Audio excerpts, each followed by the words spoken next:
Okay, Bryn, let's see what we got here. So you have your assembly. Let's just see if parts move on it. And you also kind of have to remember, I think this is a curved surface. That's a flat surface in this guy. So you need to make sure that you have a flat surface in this too. Otherwise, you're not going to be able to mate these very easily. And that kind of spins around. Whee! Hey, let's take a look at this. Looks like you have a concentric mate here. Maybe maybe a tangent mate. Tangent mates aren't great mates. In fact, they're really kind of awful for many respects because they don't define a whole lot. Sometimes you put a tangent mate between a point and a line and like a circle, it's still going to rotate around that thing. Sometimes it's going to flip too. So let's take these mates. Let's go ahead and suppress them for now. Let's just start from scratch. So you're going to need a flat surface down here for this. So let's go ahead and take a look at the base sketch in this thing. We can go ahead and open that up. Maybe take a look at your base sketch, and let's just put a flat surface in that. So right clicking out, let's go ahead and edit that. That's going to allow you to edit that within the assembly. Kind of turns blue on you. So what we could do is we could take like this line over here.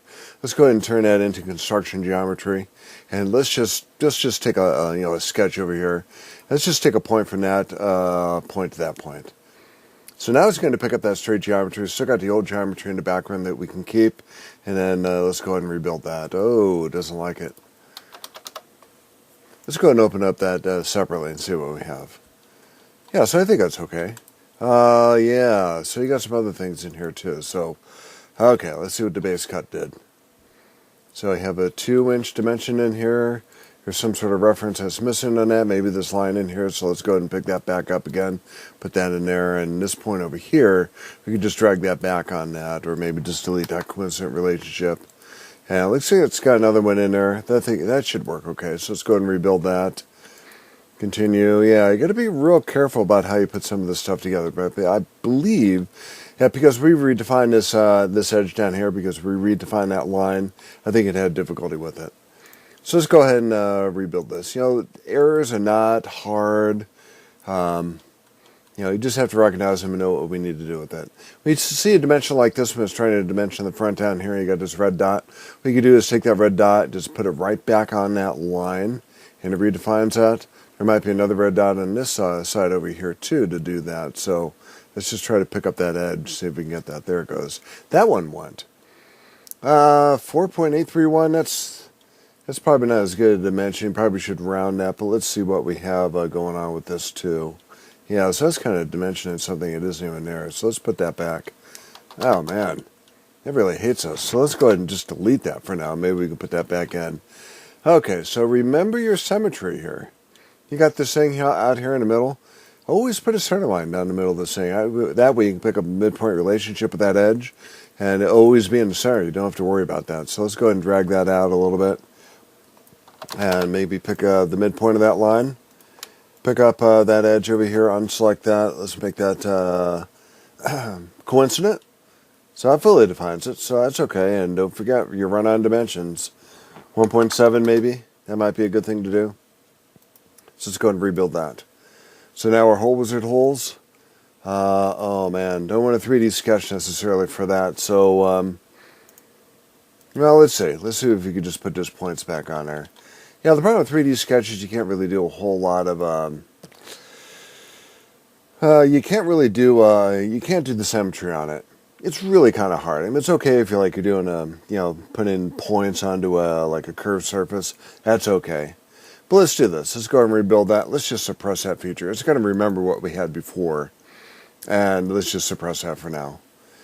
So we still have our 3D sketch now. Let's go ahead and suppress all these elements in here. Let's just start from scratch. Now that we have a flat surface in here, let's go back to features. Go to 3D sketch. It's probably going to remember what we had before. Oh, not 3D sketch. We're going to go to whole wizard. It's probably going to remember what we had before. But now that we have this flat surface in here, we don't need that 3D sketch. So I'm going to assume we're going to use the same elements that we had before. Might not have been the same ones. In fact, let's go ahead and take a look at the feature flat and see what it was. It's 7/16. So flathead screw. All right, well 7/16 and just a regular hole. It looks like you just had a regular old hole. So let's go ahead and choose that 7/16. Okay, so now we can go to the positions. Remember your centerline. Always remember symmetry. Put that center line up here like that. You can put a point on one side. Take that point over here and that item over here, and you can mirror those over. So now they're going to be symmetrical. No matter what you do to one point, it's going to do it on the other one. So go to the green check mark. Let's go back to type. I think we're just doing regular old hole, but it looks like it's got a countersink to it. Let's not do an in condition countersink. Let's just do a hole as you had it. So 7/16 of an inch. And you got to remember that when you put your assembly together, that and we're going to go ahead and rebuild that. Go ahead and edit component. Let's go ahead and use this as a primary. Let's go ahead and evaluate this. Kind of measure it between this hole and that hole. See what the distance between the two might be. Which is going to be 2 inches. So we want to do the same thing over here. Right click it out. Let's go ahead and edit that. Let's go ahead and open it. Now we're going to edit that hole wizard hole. So we're going to go back into that sketch. And now let's put a 2-inch dimension on that. And I'm not certain, because that's symmetrical in here, I'm not certain if it, how close to the edge it needs to be. Let's just take a guess at that and just put in something. We'll make that 1 inch. And if we go to the rebuild, now we have that in place. Now we can put this piece together. So this piece is probably going to be on the bottom, so let's go ahead and do this. Remember your symmetry. You got a plane that goes right down the middle of this thing. Looks like the right plane. So you have a right plane in the assembly. Let's go ahead and find where this is in the assembly. I think if we did the right plane in that, with the right plane of the assembly, mate those together. So we're going to go to assembly, going to go to mate, green check mark one more time. Let's go ahead and line up our holes. Oh, actually, let's do this surface and that surface. Let's go ahead and mate that together. And if you get the shortcut menu, you can go ahead and use that. And then green check mark, green check mark. Now, all we have to do is line up one of these holes. So, you got to do surfaces. So, surface to surface, as I mentioned in the videos, go to mate. All you have to do is one hole. You can do concentric if you like, in case they happen to be two different size holes. But then that's going to line it up. And if you go to the green check mark again, now it's going to be fully defined. So, kind of out of the way. So remember that. Flat surfaces will help. That way you don't have to do the 3D sketch. Keep the old geometry in there. Redefine your dimensions that we put in there.